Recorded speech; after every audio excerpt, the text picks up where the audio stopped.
Hostel.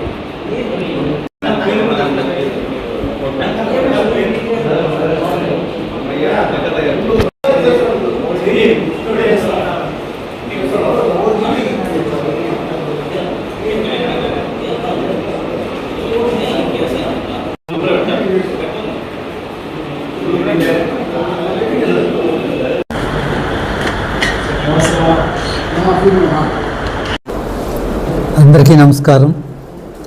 పాత్రికేయులకు, electronic media వారికి నా నమస్సుమాంజలు.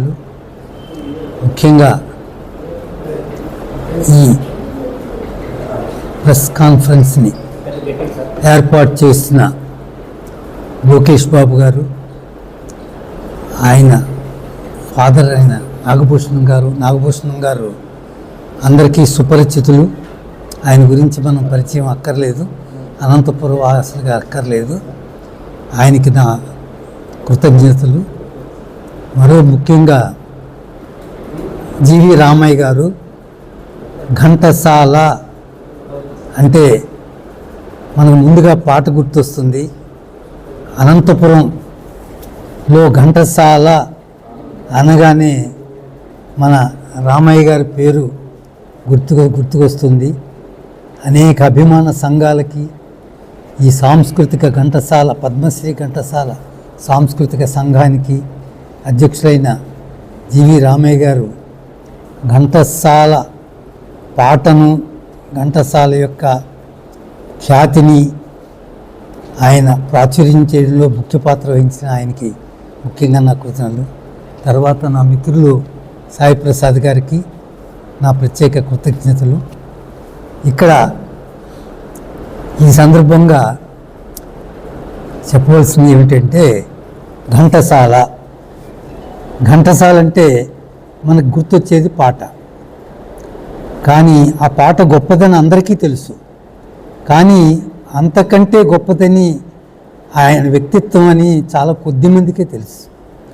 ఆ వ్యక్తిత్వాన్ని అందరికీ పరిచయం చేయాలనే ఉద్దేశంతో ఘంటసాల జీవిత చరిత్ర తెరకెక్కించడం జరిగింది.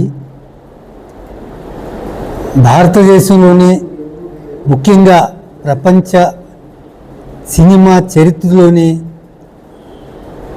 ఏ గాయకుని మీద కూడా పూర్తి నిలువుగల చలనచిత్రం ఇంతవరకు రాలేదు.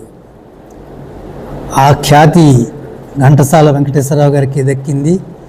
దాన్ని నిర్మించి దర్శకత్వం వహించే భాగ్యం ఆ భగవంతుడు నాకు సమకూర్చాడు. అందుకు ఆయనకు ముందుగా కృతజ్ఞతలు. ఘంటసాల వ్యక్తిత్వం మహోన్నతమైన వ్యక్తిత్వం. ఆయన ఆ స్థితికి చేరడానికి ఆయన చేసిన కృషి అనిర్వచనీయం. కృషితోనే విద్య వర్ధిల్లుతున్నదని, కృషితో నాస్తి దుర్భిక్షం, వినయంతోనే విద్య ప్రకాశిస్తున్నదానికి ఘంటసాల గారి జీవితం నిదర్శనం. ఆ విషయాన్ని సినిమాలో చూడడం జరిగింది. ఈ సినిమా అక్కడక్కడ ప్రీమియం షోలు వేస్తూ జనవరి 2వ తారీఖున రిలీజ్ చేశాము. అయినా రామయ్య గారు చెప్పినట్టుగా ఆ థియేటర్లో దొరకకపోవడం మూలంగా అది మనకి అందరికీ చేరలేదు. అందుకని ప్రతి వ్యక్తి సినిమా స్ఫూర్తి చెందాలని ఉద్దేశంతో వేస్తున్నాము. ఈ సినిమా చూసిన చోటల్లా కూడా అందరూ శంకరాభరణంతో పోల్స్తున్నారు. అది నాకు నిజంగా నా అదృష్టంగా భావిస్తున్నాను. మహానటులు చూసే ఉంటారు, అంతకు సరిపోకుండా ఈ సినిమా ఉందని అందరూ కూడా ఆరంభిస్తున్నారు. ఈ సినిమా అనంతపురంలో ఎస్వి సినిమాక్స్ థియేటర్లో రేపు ఆదివారం మొదటి ఆట 6:30 గంటలకు ప్రారంభమవుతుంది. అందుకని ఘంటసాల గారి అభిమానులే కాకుండా ప్రతి